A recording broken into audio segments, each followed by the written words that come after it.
job, no one wanted to become the chief of 3. However, there was the fact of opportunity, because I didn't think the adventurers would live. I'd counted the seconds the adventurers took in their fight, and if I had to guess, those asshats had bitten off more than they could chew in Dullinair. They made easy work of goblins, but not too swiftly, and if my wee kin had given them a smidge of trouble, then Dullinair would be their end. I bobbed my head in conclusion, coming around to a decision of fight or flight. When those bastards fought the true battle, I'd be there to pick the remains.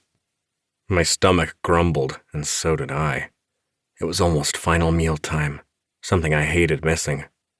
Maybe I'd eat their horses after I cleared them clean of their gold.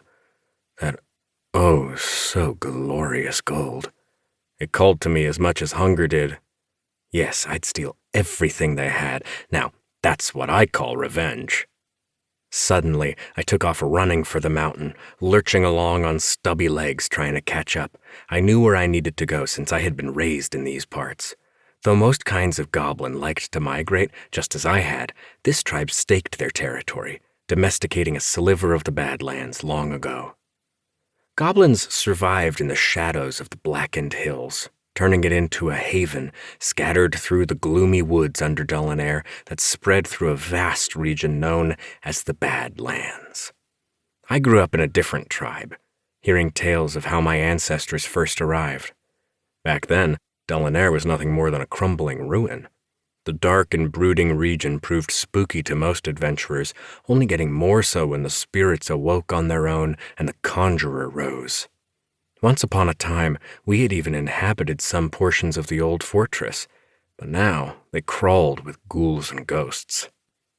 The rugged terrain ripped me from my thoughts as the ground rose sharply before me. I pressed forward with an urgency, tossing caution to the wind. I was going to be right on their backs watching as my enemies made their fatal mistakes. When that pivotal point came, I knew I'd have to be close to seize my moment. I glanced up to see the setting sun turn the mountainside into a sea of long shadows. The orange glow created a mixture of bright and dark, with me knowing exactly which one matched my mood. For a good 10 minutes, I raced up the gritty terrain until the faint reverberations of clanging metal bounced down the mountainside. The crunch of boots on gravel slowed at a crest. I cautiously peered over to steal my first good look at them while they huffed and puffed for breath. As they stood over the felled body of some undead beast at the gates, I counted 4 of them. A man, a half-orc, another man, and a gnome. Gods, I hated gnomes. The first man wielded some kind of strange spell blade. His tall and lanky build gave him a fragile appearance that the magical weapon helped toughen. The second was a hammer-wielding paladin, armored to the point of entombment.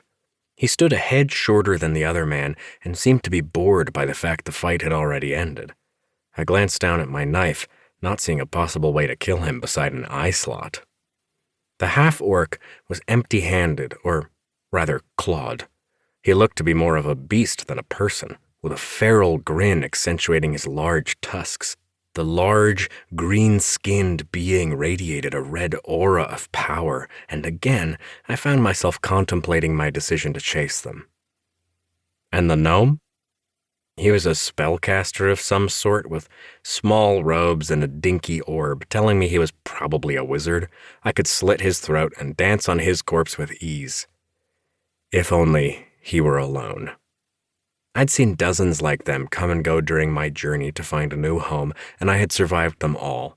Goblins were great at unleashing shrill cries of panic to alert the others, and I always placed survival at the top of my priority list.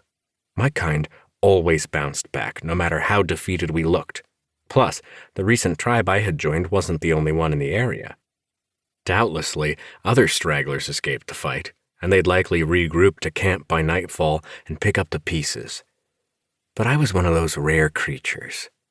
I didn't just know how to survive and straggle on. I also knew when to take the lead. It wasn't enough to scrape by in this world, I was sure of that much, knowing how often thoughts of grandeur and gold rummaged through my mind.